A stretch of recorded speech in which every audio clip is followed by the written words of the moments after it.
The views and opinions expressed by our host and guests are of their own opinion and experience and are not representative of their occupations, houses of worship, or any other intellectual property. Athens Avenue is not liable for its audience's adaptation of said experience over the next hour. What is Athens Ave? Athens Ave is a hangout where the body of Christ can come and wrestle with our witness in the world that is becoming increasingly intolerant to our presence, to our position, and most of all, the praise to our God. What is Athens Ave? It's where we give a biblical worldview on life and ministry and seek to courageously respond to it as it's happening. You never know who you might see on Athens Ave. On Athens Ave, you're going to hear gossip in the pew. You're going to hear a fight on in this corner. And on Athens Ave, we'll provide wisdom from the men of Issachar. It's always going down on Athens Ave. Make sure you make it right on Athens Ave.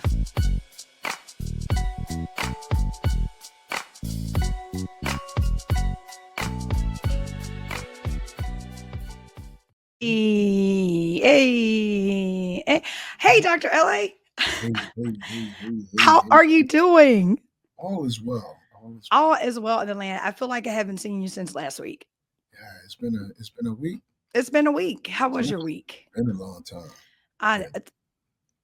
Yeah. No, a week has been going. I was waiting. It's busy. It's been busy. It has been busy. And, I tell you, Athens Avenue, the co-host, we've been going through, but we thank you for your prayers and your love on all of us and all of the things. So I'm excited to be here today. Mm-hmm. And I have a lengthy video. I've got something to tell you. I've got some news in the pew. Oh, I didn't ask. It'll come out in a wash. Okay. It's only episode 4. I have so much more to get in trouble for, guys. Okay. But this is very controversial. And I think it's important, since we're just ripping the Band-Aid off, for us to hear what this gentleman is saying. And then we're going to listen to what the fellas have to say about it. So let's go ahead and cue the video. But we have gone too far in fashion. I said what I said, and I meant it. That's literally what I said in my post. You know what I'm saying? I was literally saying, hey, if you're coming into the industry, don't come in the way I came in. I came in like, man, whatever y'all say, that's what I'm going to do. Like, because I don't know enough. I'm not doing that no more. I'm in the place now where I'm like, hey, if I don't feel it, nah, not at all. Why? Because there's a whole agenda around what's going on. It's a whole agenda. Everybody acts like they don't feel that even some of your even some of your like firm men be tapping over into the feminine attire. And they be like, I'm like, bruh, I'm not. We gonna keep on platforming these shoes, these men's shoes, until these moms is straight. We finna be wearing straight heels in a minute, men. And we're gonna keep on man person. And I'm hopeful that men would be like, you know what, he might be right. And if you ain't a believer, this ain't for you at all anyway. Like, if you're not a believer in Christ, this not for you. I'm talking to believers that are like, that know that it's an agenda. I know it's an agenda against the light. I know it's an agenda against Christ and against his people. And so we subtle, keep adding little different things, You know what? Let's use the same bathroom. Come on. You know what I'm saying? Let the kids use. You know what I mean? Y'all go ahead. Y'all can wear it. Y'all can wear. Ain't no boy colors and no girl colors. Pink is cool for the little boys too. You know what I'm saying? That's just stuff that when we was kids, it was no. It was no. And why was it no? Because we wanted to give them a distinction so you could learn. You could grow into who you are. Like, hey, this is what you do. This is what you do. Now, I know this ain't going to be received well either, but I don't care. This is what I believe. This is how I was raised. And I love, and I'm so grateful. Because why? Because I get a chance to be the man of my house. I get a chance to be the protector of my house. I get a chance to be the breadwinner of my house because I was raised like that. I love this job. I love who I am. And I want more men to feel confident and comfortable about it. You're a man. It's a beautiful responsibility to be who we are. So this is Todd Delaney, Pastor Todd Delaney, and we all know him as a singer. Okay, worship leader. If you go to his church, you know him as your pastor. And he made a comment on the Stellar after the Stellar Awards, and that is the live. That's a clip from the live that he talked about. And so I'm going to bring everybody back because the point of the message is we need to stop the feminine agenda with our men, especially in the church. And he was very clear. If you ain't a believer, he's not talking to you. So let's hear what the fellas have to say. I'm going to go ahead and let R-Dub start. He got a pink shirt on too. Can I say that? I'm sorry. Oh my gosh. Come on. I appreciate what the pastor said because it is so true. He's right. We have to show the distinction. You know, when God said, let there be, he made man and woman. I think we need to make sure that we are standing on that principle unapologetically. And if you're a believer, you need to press that issue. And I don't think there's anything wrong with saying, hey, bro, those things are too tight. Hey, bro, let's come on, bro. You know, I don't think that's what the scripture talk about. The older got to talk to the younger. Yes, right. The elders got to lead us. Yeah. I like that. So that's basically what he's saying. So, okay. Right, I love that. Come on, PK.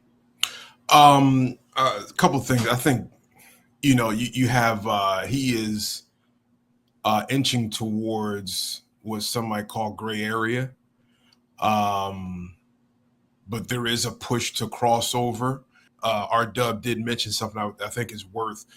So I like anything that we believe, that strong, that we need to have it grounded in something, in scripture. Like if you are talking about clothing, then I mean, you look at male, female.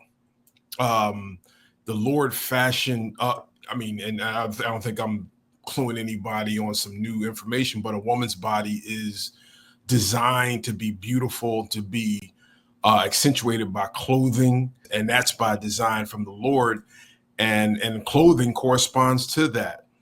I mean, I get what he's saying, and I agree to a certain extent, but then I think some of it is preference. Today I had a bag that was small, but it was useful for going to a funeral and carrying a wallet, a keys, and some other things.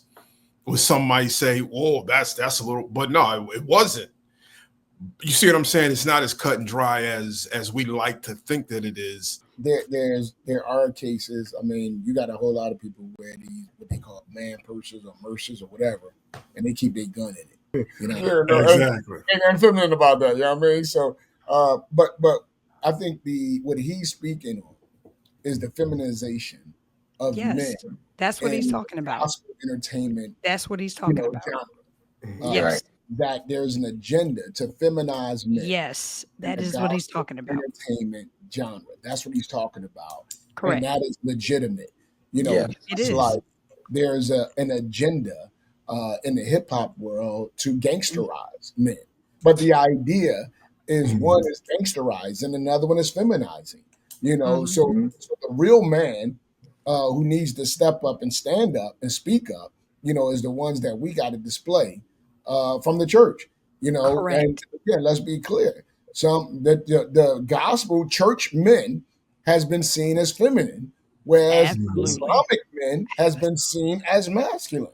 Being in the industry, seeing what's going on in the industry, and stepping up and standing up and speaking out about like, yo, I'm not selling out to do that in order to entertain you. That's it. That is what he's saying. What you just said is what that video is saying. We're going to go to a commercial break because R-Dub is looking like he needs a nap. So I'm going to be right back. No. R-Dub looked like we was putting him to sleep. We were like, man, he called this a pink shirt. Real men do know how to wear pink. Thank you for visiting Great Commission Church. We are a church that loves God and loves people. We are informal because we consider one another family. And family cares about one another, and it's our desire to help build up the men, the women, and the children that God sends us. We also value community, and therefore we dedicate ourselves and our service to helping those in need. We invite you to come as you are and begin a new journey of growth and spiritual maturity, of discovering your purpose and walking in your calling. I'm Pastor Anderson, and I look forward to meeting you in person. All right, and we are back. In this corner.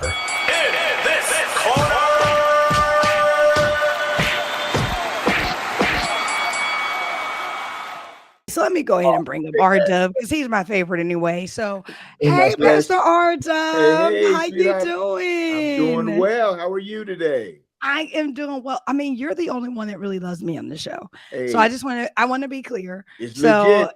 It's legit. You know what I'm saying? So I'm just going to go ahead and get into your topic. Look, is he yawning? Look at him yawning. He's yawning. All right, let's go ahead and get into this topic. I figured I'd start it off because y'all hot tonight.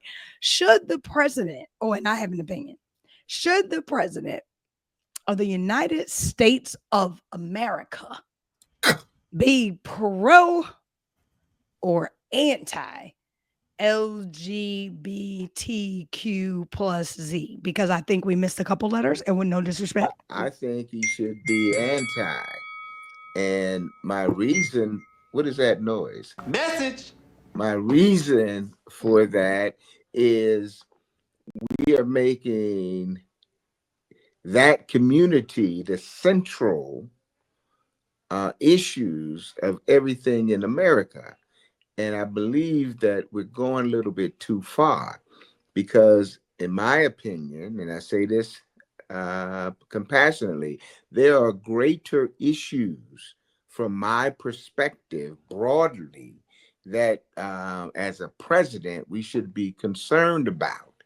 And just that one community becomes the impetus for everything. Everything that I think about the LBG, I said, my thinking is if we're always thinking about them, what about the whole? The LGBTQ alphabet soup, that is taking up every facet to the extent now we're trying to figure out how many gender. We're making that the major thing when that is not the major thing.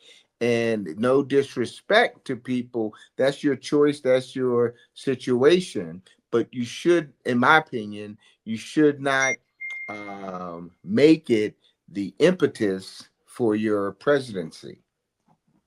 Okay, well, I think in normal fashion, you always add to everything is there. Nobody said make that the impetus for your presidency. Nobody said focus on that. The question was, you're talking about the president. You ain't talking about should people. the president be pro or anti? That was it. Should he be pro or anti? Like you just made it a big thing. You said no disrespect, but you said plus alphabet soup, which is so disrespectful. So let's be clear. I'm going to have the unpopular opinion on here, but it's my opinion. It's your opinion. I think the president should be pro, and I'll tell you why. Tell me because why. First of all, the president is not the pastor. Correct. And so the president is one who has been elected, an elected official by the citizens of the United States. Because the LGBTQ plus are a citizen. It starts with an L. Let me finish, please. Thank you. Because they are tax-paying citizens of the United States, then the president should be pro any human being that lives in the country that has elected and put them into office.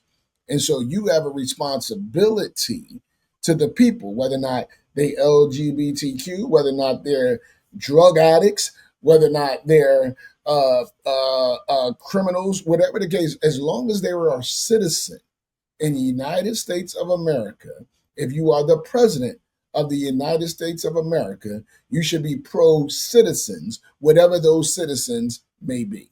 And I'm not going to disagree with the pro-citizen. And we got the citizen is made up of a whole plethora of people, lifestyles, and so forth. And what I have, you're right, I'm probably stretching this more so. I'm thinking that every decision now is. I'm not talking about every decision. Come on, bro. let me share where I'm coming from. Is that we're looking into a man becoming a transgender male. He couldn't cut it with the men in swimming, so he says he's a female, and then he becomes identified as a female, then becomes the #1 female swimmer. And I'm saying we're making all these adjustments for that. And I'm saying that a president should not make that his focus. Citizenship should go for everybody, but we know that that does not fly in America. Well, yeah, I'm not in agreement in male playing female sports or whatever the case Right. may be. Like, yeah, but again, that's not, to me, that's not being pro LGBTQ by doing that. To me, that's not being that, in my opinion. To allow them to have opportunities that would make something unfair to the other participants, because then you're hurting the actual sport. So that's not what I'm talking about. Is treating people like second class citizens when they're just citizens. All right, not Right. changing a game or the rules to put it in one favor versus another favor. But I don't think you could be anti anything when it comes to a citizen. So I'm very conservative in my theology. I believe the Bible clearly talks about who's going to make it into heaven and who's not. But as a citizen of this kingdom, not of that kingdom, but of this kingdom, I think you have a responsibility when you're the president within this United States to the citizens of these United States. That's the only thing I'm saying. I'm saying I you can agree be with the anti citizenship anything for a citizen is all I'm saying. And I agree with the citizens piece, but because we have identified this people group, pro or anti, that means this people group have their own agenda. And their agenda. Every people group have their own agenda. Let's be clear. But that's not. We ain't talking about every people group. But We're not talking about a whole lot. But we talking about a whole lot. But let's be clear. Let's just be clear. Every people group have their own agenda. But this one we're talking about their agenda. But can we admit that? Yeah, we can admit that. I agree. Right now, we see an agenda playing out in our country like never before. Oh Lord Jesus, let's not go there. We see an agenda being played out right now. Oh man, don't we? And it is specifically to help a people group and to silence a whole lot of other people groups. What people what I'm saying is listen. What I'm saying is when you pick and choose what people group you're gonna put up, become anti the other people group. Right. So what I'm saying is right now you see an agenda that's anti a whole lot of people groups. Correct. Whether or not it's ethnicity, whether or not it's socially, economically, you see a whole lot of oppression, polarizing, demarginalizing, and systemic injustice to some people groups that's taking place right now, that's being erased from power and history all at the same time. Right. So what I'm saying is, all right, if we're seeing that take place right now and it's happening to us, there should be some sensitivity like, hey, here's what happened when you got the power to pick and choose what people group you're going to promote, as opposed to being a president of all the citizens. Right? I'm a total agree. There was a time when I would have jumped right at this question and been like, anti, right? Because I always looked at my president and I wanted my president to have the same agenda that I have as a pastor, which is to lift up Christ and let his kingdom come on earth as it is in heaven, right?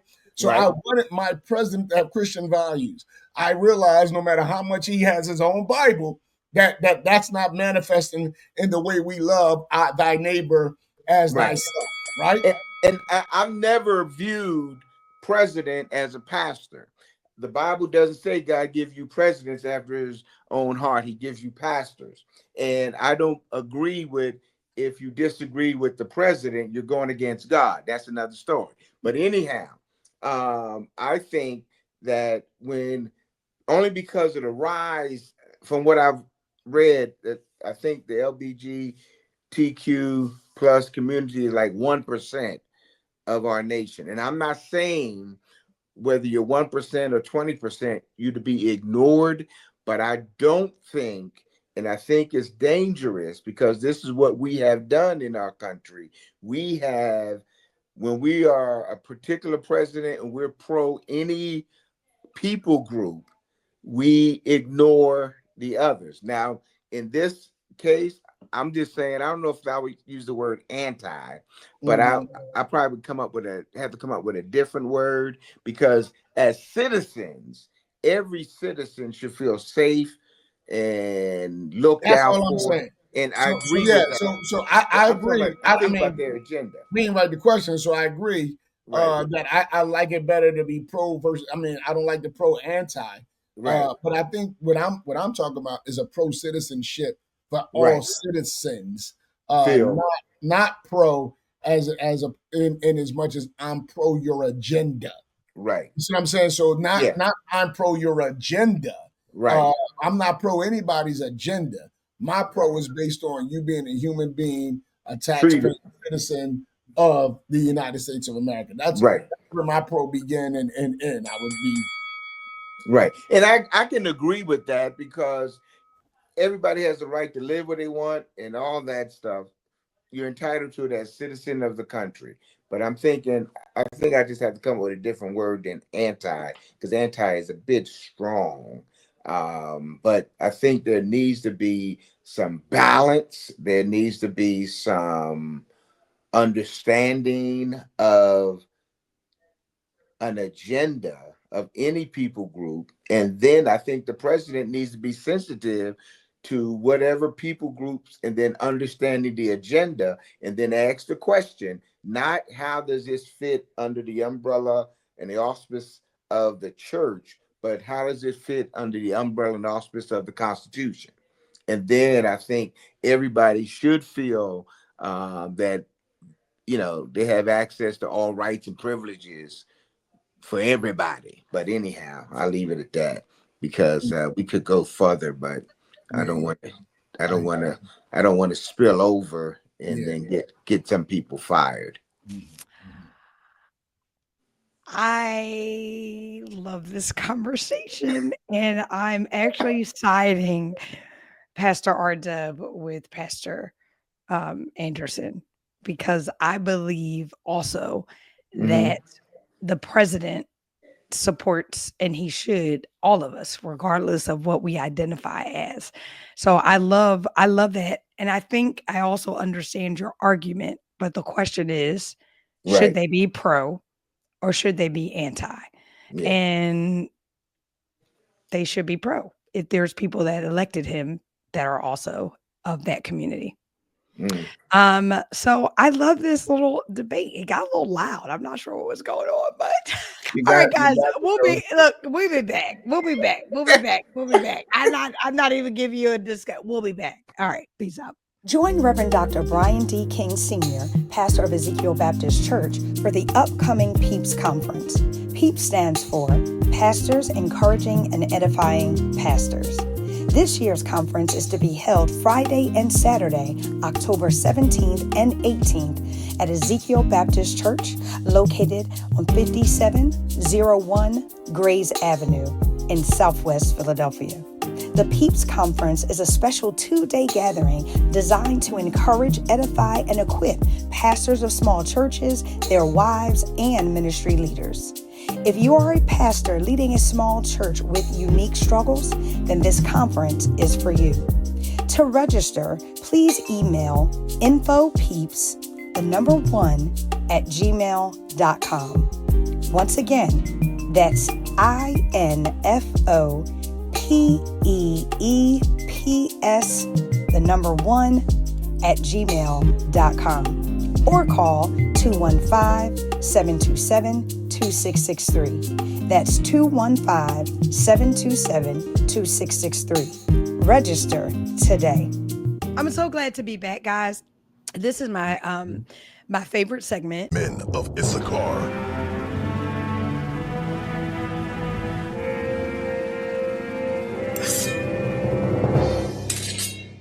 Wow. Well. The theme on this show. There's definitely a theme this evening. Goodness gracious. So can I challenge I don't know about the premise, but the perspective of this. I don't necessarily believe in simply bringing people to church just to get beat up. I don't know that that's what we want, but I think teaching the whole counsel of God, working through book by book, in that case, you can't help but touch on some of these issues. When I hear this, I think about, I think I like the question. I like them asking that, because it's true. I mean, people, we know. I don't even want to just say our young people, but we know our members have. Oh yeah, They they're probably doing smoke, they probably drink, and who don't have a friend or a family member uh, that identify as being gay. Mm-hmm. We all do. And so the question of should I invite them? I think absolutely you should invite them.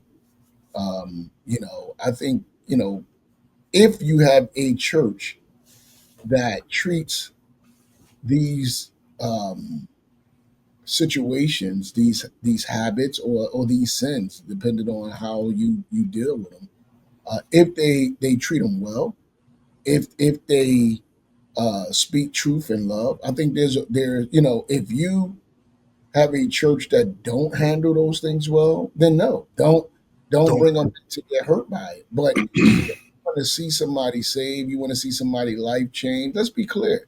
I mean, just to break it down, I mean, if they drink, the scripture don't say you can't drink. It say don't get drunk on wine, be drunk on the spirit. Mm-hmm.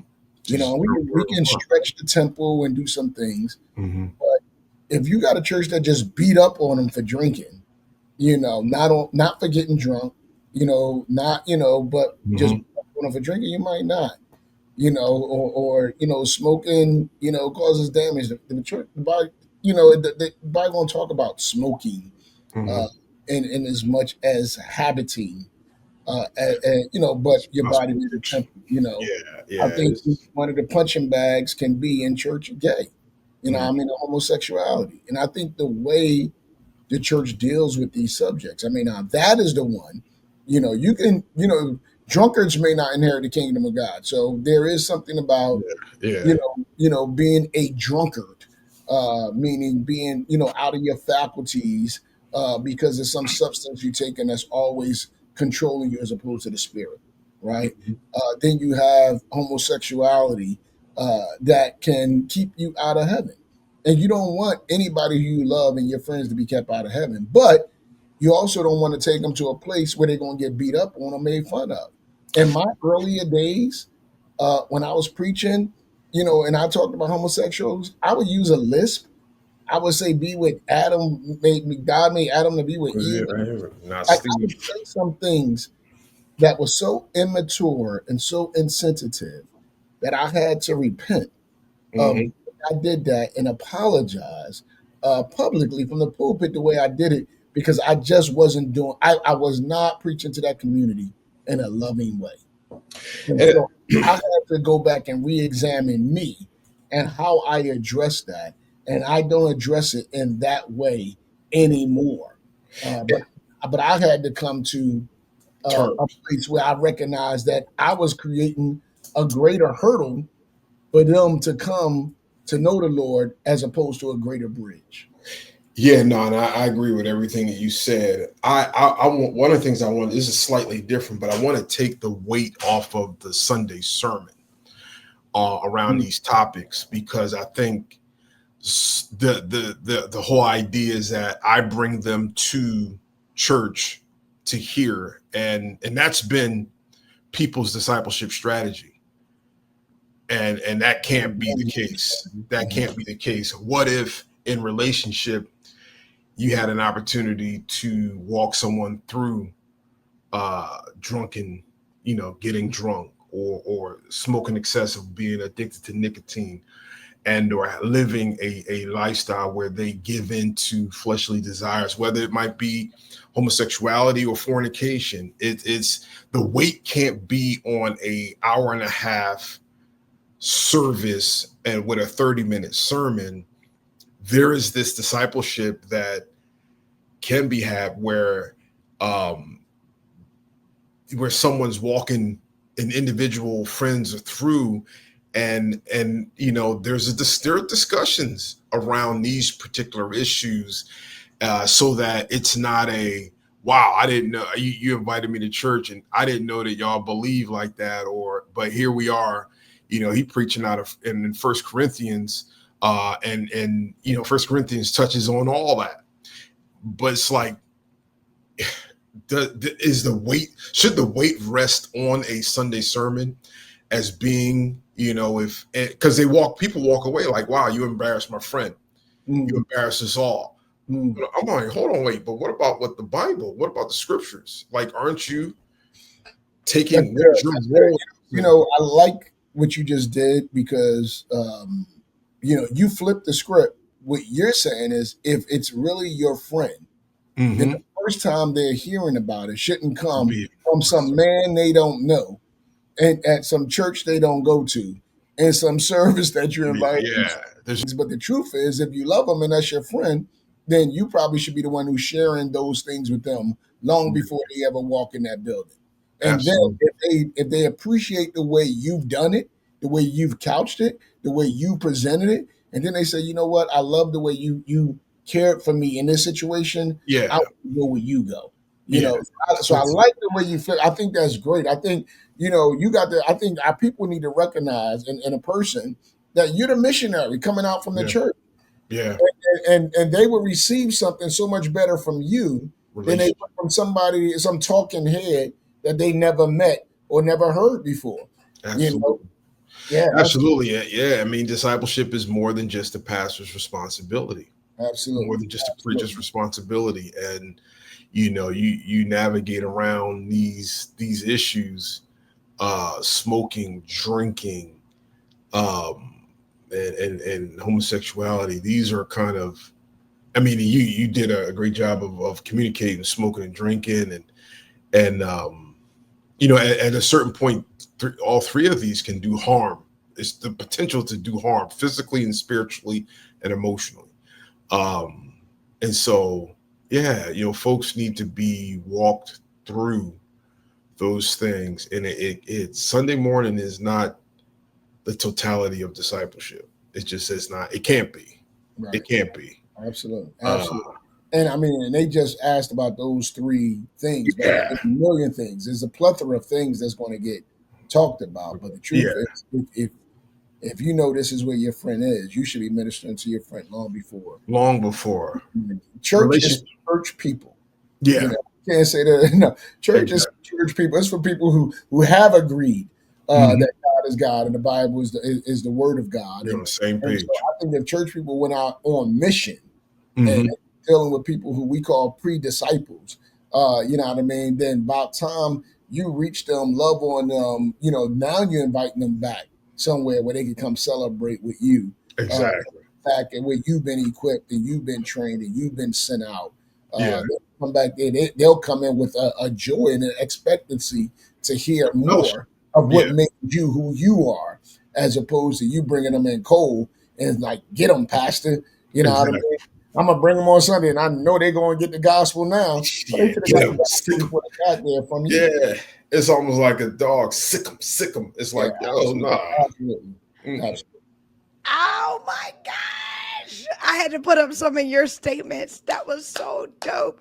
Oh, I get excited when you guys talk. So let me go ahead and bring R-Dub. This is a good topic. Hey, R-Dub. Hello. What you got to say?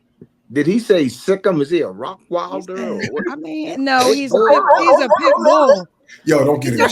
He's a pit bull. Okay. Yeah, not a Rockwilder. He's a pit bull. Yeah. All right.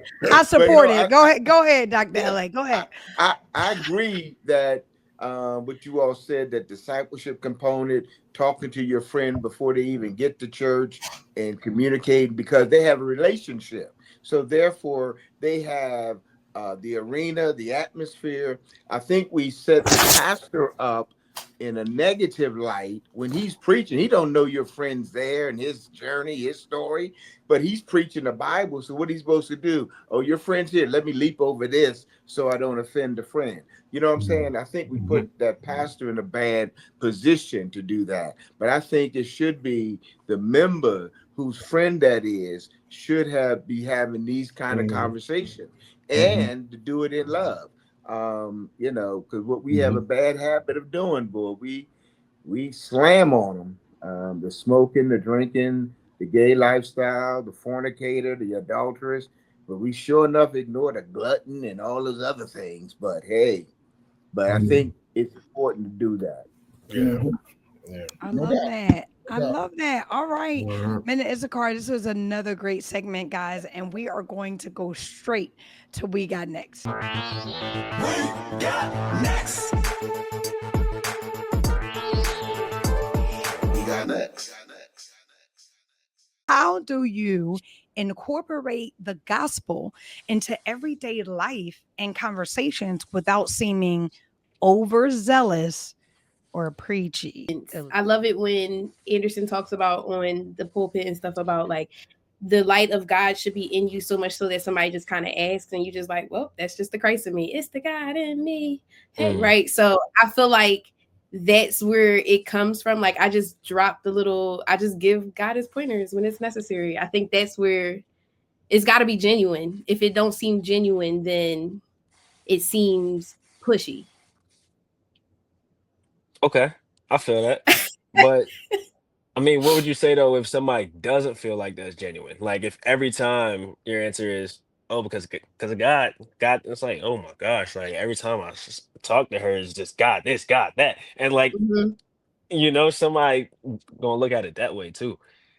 So that's why, Definitely. like, yeah, At that point it becomes, I mean, to me that's when I just kind of explain it a little more. Like it seems like that, but in all actuality God's in it all. It's very unfortunate, it sounds real crazy, it sounds real preachy, but is that he right there in every little thing. Like you got to give him the props in every little thing, and it does still sound preachy, but that's the reality of it, right? So that's what I hmm. think, at least. So I mean, so what about so I'm thinking about these conversations that we're having, or just things that I'm doing on a daily basis, and a lot of times I'm not good at asking people how they're doing, um, because maybe I don't have the time. Because if I ask you how you doing, I want to actually know how you doing. So I might be Right. thinking like, okay, I don't have the time to, really know how you doing, and I might not have the time when you ask me back to break down and explain how I'm doing. So if we just doing regular activity, I'm saying it's not like, hey, we're going out to lunch type of thing and having conversation. We're at work, we're whatever. Like one of those moments, which I'm trying to figure out, is that I can just bring up out of nowhere, hey, God's doing this for me right now, right? Like, Oh, that's a good point. Um, I feel like at that point, it all gets down to the relationship, right? When you yeah. have those basic kind of conversations, even in a workplace, right? Oh, how do you do X, Y, and Z? How do you complete this transaction? How your day been? How you feeling? How's your week been? Type of thing. Oh, okay. Well, anything you need me to pray for? Anything you need me to just kind of, and it doesn't always turn into like what God has done for me or how he's been in my life. It's just a simple, how can I pray for you this week? Or it's just a simple, Hmm. like he loves you type of thing. So it again becomes just those small little tidbits. Doesn't have to be a whole drawn out conversation, but it starts with the relationship, because then you know me as a person to be that person who just drops the godly tidbits every now and then. So Yes, but am I wrong if I don't necessarily want to be looked at as, oh, he's the God guy, right? Like I want to be known as, hey, like I'm, a Christian, I'm a believer, you know what I'm saying? But I don't want people to feel like they can't have human to human relationship with me, human to human conversation with me, because I can't talk to him about that. He's so far right. You feel me? Like under yeah, this Christian light and spirit that's everything he's gonna be like. I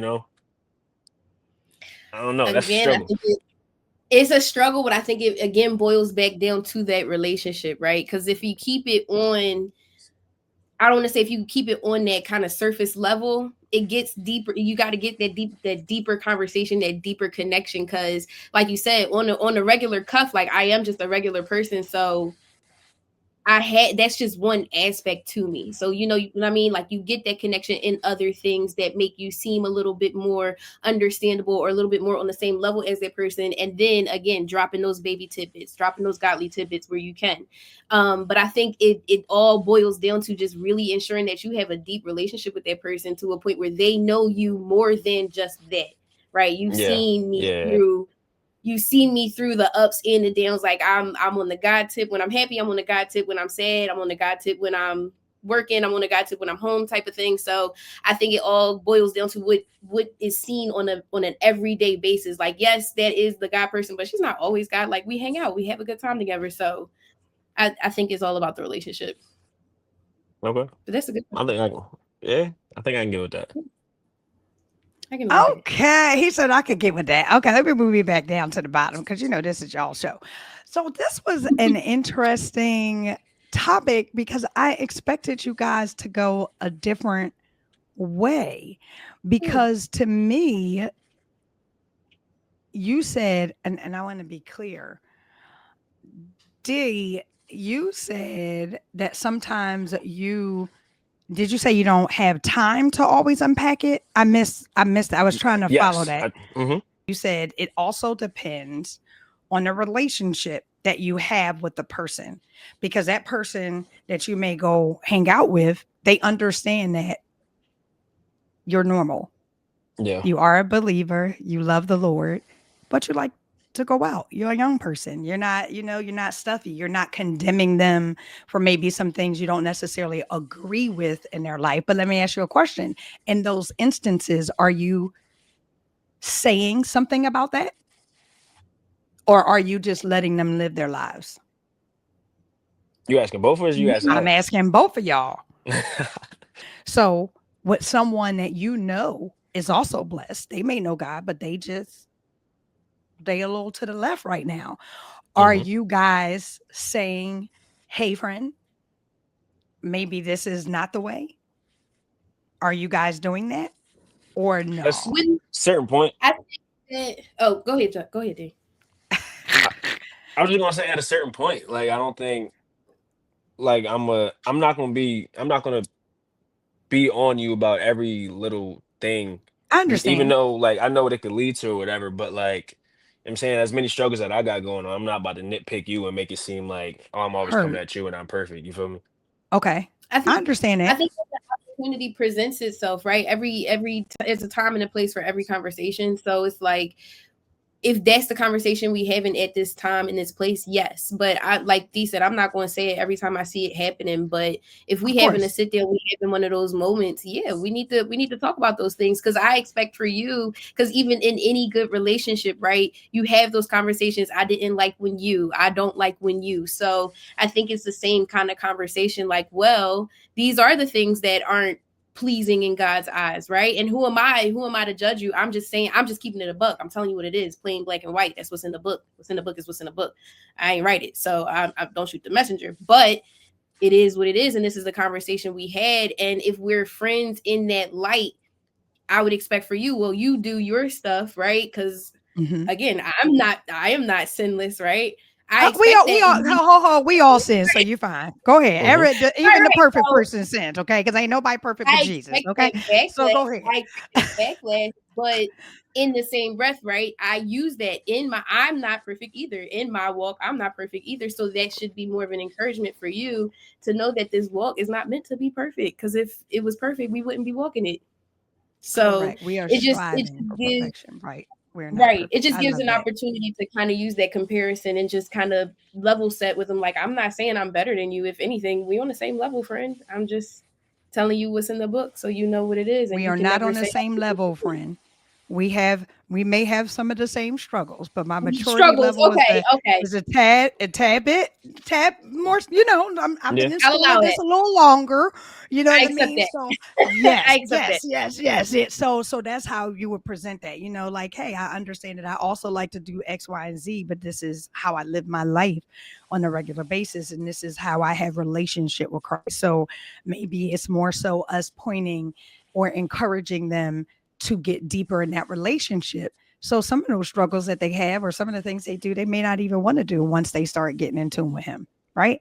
So I love y'all. Like, these questions, I can't wait to see what the fellas got to say about this. And plus, I shouldn't be a part of this, but I love it. I'm kikiing y'all because I don't know. Am I all the way saved? You know what I'm saying? They be making me, I be like, I don't know. Maybe I need to step down. But anyhow, I love y'all so much. It's another great Love. segment of We Got Next, and we will see y'all next week. Peace. Bye. I'm telling you, We Got Next. They've answered some really cool questions. Yeah, it was. Yeah, so this one for episode 4, I'm telling you, and they are just rapid firing these things off. How do you incorporate the gospel into everyday life and conversations without seeming overzealous or preachy? Who wants to go first? The pastors? Oh, you're all pastors. So who would like to go first? How about if we get the most overzealous and preachy one to start? Go ahead, Rick. Is that you, PK, or R-Dub? That's hard dub all day. All right. One of the things I must say struggle, I think, when you are so appreciative of the gospel and you learn about the gospel, and forgive me for saying this, knowledge does puff up, and then you think you got something on people to a degree. I think it's just a natural thing that you want to be preachy about it. But then the other component is when you start thinking about where you're going to spend eternity and where the other person may not be spending eternity, you can become overzealous because you want to get them into heaven. And I remember growing up, used to say, "Hey, I got him saved. I got him saved." When you think about that, when you get old, you say, "Okay, I didn't get him saved. That's the Lord's doing." And so I think, in my own experience, trying to live out the gospel in conversation, lifestyle, but sometimes it has been over zealous and preachy.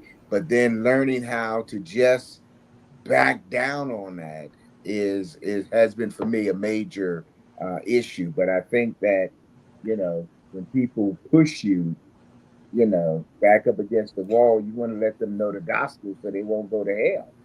And I think that's just me. Yeah, we got you. I'm sorry for the technical difficulties too, but go No, ahead. Who's going next? I like jumping around. I know. I'm like jump around. Jump up and get down. I'm not even doing it. So that's the thing. Nah. I'm not even touching it. But go ahead. No, I think context and who you talking to makes a difference with this question. And it's funny listening to the folks on We Got Next, the young people, as if I'm that old. Well, you are old. Let's take it easy. Let's take it easy. It's not in this corner yet. They seem to have a grasp on. They kept talking about relationship. I think at the end you kind of threw them a curveball, and they had to think a little bit about, what if it's not an expedient situation where you can just kind of drag on a relationship, drop seeds here and there, and there's a moment when you need to be bold. And I think as you're in this thing, and as you get more comfortable with the gospel, and you learn how to insert pieces of the gospel in conversation, and I'm hoping for them as they get older that they'll realize that some people, it's a conversation. You sit next to somebody on a plane and you're dropping the gospel. If you talk with someone for an hour, let's say it's an hour flight, you're going to, talk. If you're talking intently and authentically, there's going to be an opportunity to share Christ that doesn't come across as preachy and overzealous. There's a natural flow. Even if you pray, Lord, give me an opening, there's a natural flow. There's some people that, you know, you may meet, you know, Hebrew Israelite on Broad and Olney that may call for overzealous and preachy, where, you know, you need to contend for the gospel. If there's an opportunity, you actually get a word in. Now, wait a minute. You be yelling at the people I used on to. Broad I Island? don't Because anymore. you said it may cause for it. I was just it may cause for it, you know, and it just depends. I don't want to, what I want to say is sometimes we look at overzealous and preachy as a negative when I think context matters. It matters. There may be an opportunity where you can be very bold and zealous with the gospel and presentation, and you have an audience, and you're not turning people off. But there may be, most of the time, it's going to be through relationship, which was stated over and over again. I think in their conversation, I thought was a good takeaway. Like, relationship is just so important to build that bridge so that you can drop seeds of the gospel in someone's life. And I'll say this: I think being able to incorporate the gospel in everyday conversation is important. I believe for Christians. I know for me, I can take any conversation. I don't care what we're talking about, and I can take it back to Jesus. You know, Reverend. so I just being human, just being a transparent and authentic individual, and one who has no problem with hiding my love. I mean, without hiding my love for the Lord, normally has people coming up to me, asking me about certain things. They want to talk to me on the side to hear more about the gospel. So I don't even have to bring it up because people know. But, you know, I used to do an illustration when I was teaching in seminary. I had something called bullhorn guy, you know, and some people they can't take somebody shouting at you. They can't take the woman with the sandwich, John, that used to be up the corner of Broad and Ollie. You know, they can't take they can't They're take going to hell. Catching the sub, telling them they're going to hell. They need somebody to talk to them and not give them fire and brimstone to hell, but give them the what the love of God feels and looks like in tangible ways. We can make God very attractive, or we can make him very unattractive in a judgment, you know, based on how we communicate the gospel. So I think that is, you know, context is important, relationship is important, and then, you know, knowing how to do it no matter what the conversation is about. You know, I can talk about cancer and be like, man, I don't know how I got through it without God. I could talk about a marriage. I don't know how it can last. You just celebrated 25 years. I don't know how you can celebrate 25 years without God. Like there's so many aspects of our life that would not be what it is without, you know, God. You know, so I think those are the ways that you talk about them in everyday life without being, because that's the question, without being overzealous or preachy. But yeah, I agree with PK. There are times when you got to be an apologist in a certain situation that calls for us to be that way. So I love the bullhorn guy, though. I love that example. No, I'm not joking. And like really quick, because we're about to go to my favorite segment, guys. But honestly, that is how I remembered. His name was Rob Outerbridge. I know his first and last name. And I went to Penn State, Ogont. And that's what he did every single day. Every single day, he was on the camp, like talking about Jesus. And like, I never forgot him. And I was always like, am I living right this week? So no, I really appreciated him. I love how you guys today we call him Danny Sawyer. Can we say that? Right. You know what I mean? He's the bullhorn guy now. You know, he's on the corner. He's riding with a coffin on top of the van. And don't bring that up. Really? A coffin on top. Okay. Oh, yeah. You never saw that? No. Oh man, that used to scare me. Man, I had nightmares as a kid. Absolutely. When Mel Floyd used to come and he used to show late great planet Earth on the side of a building. I'm like, wow. Oh no! So depending on where you are, sometimes you need. Sometimes you need I that. love that. Yeah, you need those kind of things. You know, so he show you pictures of gunshot victims. Yeah, and I remember him saying, "Why do y'all evangelizing during the day when sinners come out at night? Y'all should be coming. Sinners come out at night. What'd you say? This Sinners is come out No, at they're not. night. No. Okay, we're ending the show, and I don't want to have to exclude you guys. I want us to end together. Can we end together? Yes, ma'am. Did y'all have a good episode number 4, guys? Listen, can y'all behave? That she just asked us, can y'all behave so we can close out the show? Not say behave. I just said, could we pull it together? Pull it together. So who's closing us out today, Dr. LA? You? Nah, PK. All right. No, hey, we had an incredible show, incredible topics. I love the engagement each week.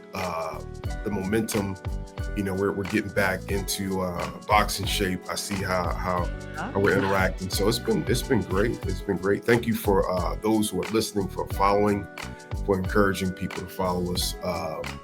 And just buckle up, because the next upcoming episodes is crazy. He put some sauce on it. Peace, guys. Peace.